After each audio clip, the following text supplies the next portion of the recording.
Ini adalah Oekuse, wilayah seluas 813,6 km persegi yang dihuni 68.913 jiwa menurut hasil sensus 2015. Secara administratif, tempat ini terbagi jadi 4 area: Nitibe, Oesilo, Pantai Makassar, juga Passabe.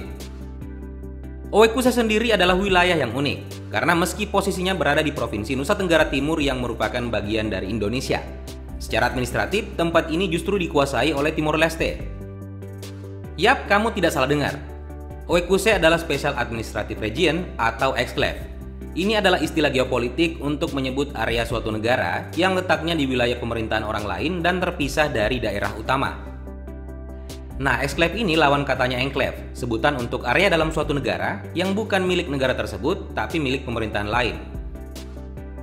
Memang kedengarannya hampir sama, cuma kalau disimplifikasi, contohnya adalah begini. Bagi Indonesia, Oekuse adalah enclave, sedangkan buat Timor Leste, wilayah tersebut justru disebut exclave. Harusnya kamu bisa mengerti perbedaan besarnya dari model penjelasan yang begini.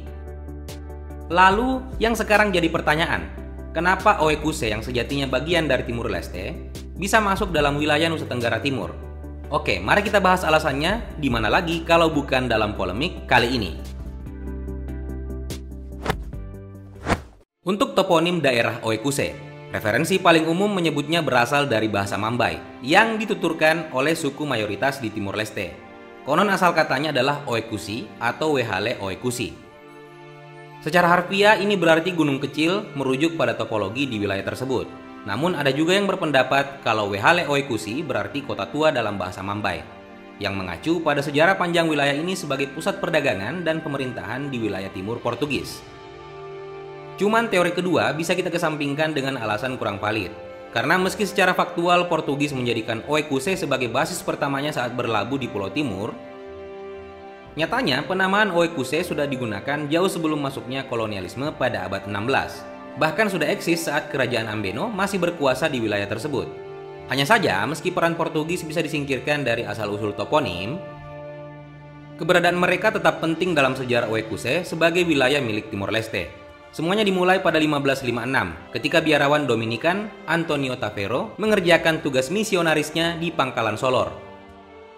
Dia sempat mendatangi pantai utara timur yang jadi lokasi Oekuse. Lalu dari situ nama desa Alifau atau Lifau yang letaknya di sebelah barat pantai Makassar mulai dimasukkan dalam peta Eropa pada 1569. Dua momentum inilah yang memicu kedatangan Portugis di Pulau Timur untuk membajak rempah pada abad ke-16. Oekuse sendiri awalnya bukan wilayah incaran, karena letaknya yang jauh dari pusat perdagangan mereka di Kupang, Timor Barat. Namun pada awal abad ke-17, Portugis ingin memperluas pengaruhnya di wilayah timur. Makanya pada 1702, Lifau yang masuk dalam wilayah Oekuse didapuk sebagai ibu kota resmi koloni.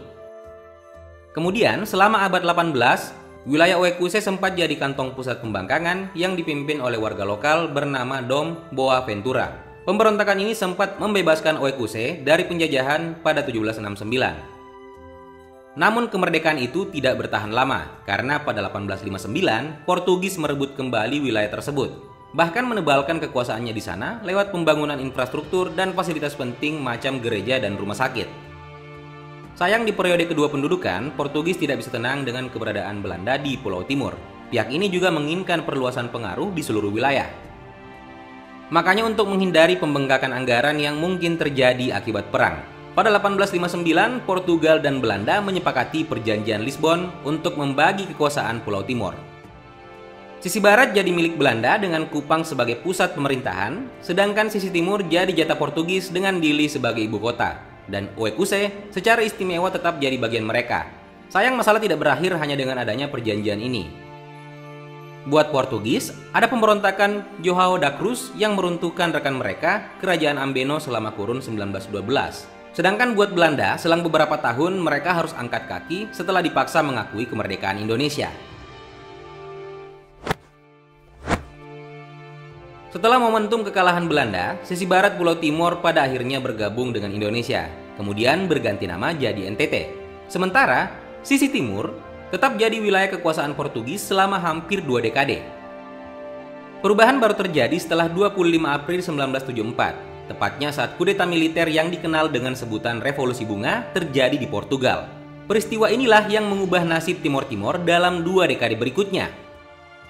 Presiden Spinola yang saat itu baru berkuasa ternyata menawarkan kemerdekaan pada seluruh koloni. Hal inilah yang awalnya memecah Timor Timur jadi 3 golongan politik, fraksi Apodetti, Fretilin, dan Uni Demokrat Timur atau UDT.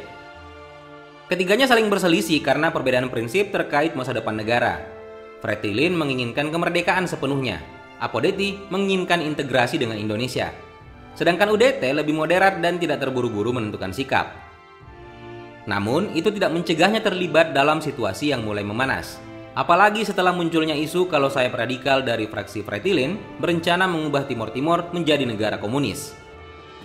Kebanyakan anggota kubu UDT bereaksi cukup keras mengenai hal ini, kemudian memicu perang saudara selama beberapa waktu. Fretilin akhirnya berhasil keluar sebagai pemenang dalam konflik.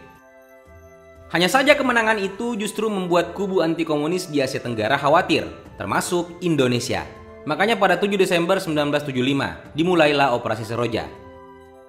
Sebutan untuk operasi militer terbesar yang pernah dilakukan Indonesia karena mengerahkan semua unsur angkatan bersenjata. Tujuan Operasi Seroja ini hanya satu, mengintegrasikan Timor Timur ke Indonesia secara paksa. Tentu dengan besarnya kekuatan yang dikerahkan, Indonesia hanya butuh setahun untuk sepenuhnya melakukan pendudukan. Dan dari situ, seperti kita tahu, Timor Timur termasuk Oekuse berakhir jadi salah satu provinsi Indonesia selama kurang lebih 24 tahun. Namun, itu bukanlah akhir yang sebenarnya.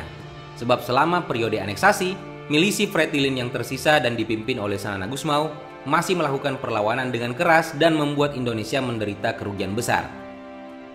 Citra politiknya di dunia internasional hancur, lalu sumber daya ekonomi dan militernya terkuras akibat perang. Itu sebabnya setelah pengunduran diri paksa Soeharto pada 1998, wakil presiden yang kemudian jadi penggantinya, Baharudin Yusuf Habibie, memutuskan untuk menghentikan perang dengan menawarkan referendum yang seperti kita tahu berakhir dengan kemerdekaan untuk Timor Timur.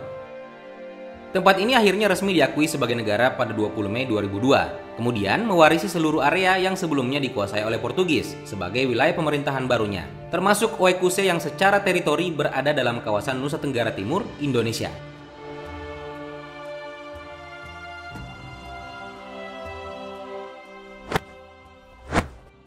Tentu meski secara administratif merupakan bagian dari Timor Leste ataupun Timor Timur, pada akhirnya penduduk Oekuse tetap mendapat lebih banyak pengaruh dari Indonesia. Bukan hanya karena secara geografis jarak mereka lebih dekat. Secara kultural, mayoritas penduduk Oekuse adalah penutur bahasa Meto, lingua franca yang digunakan orang Meto, kelompok etnis yang juga jadi mayoritas di wilayah Nusa Tenggara Timur.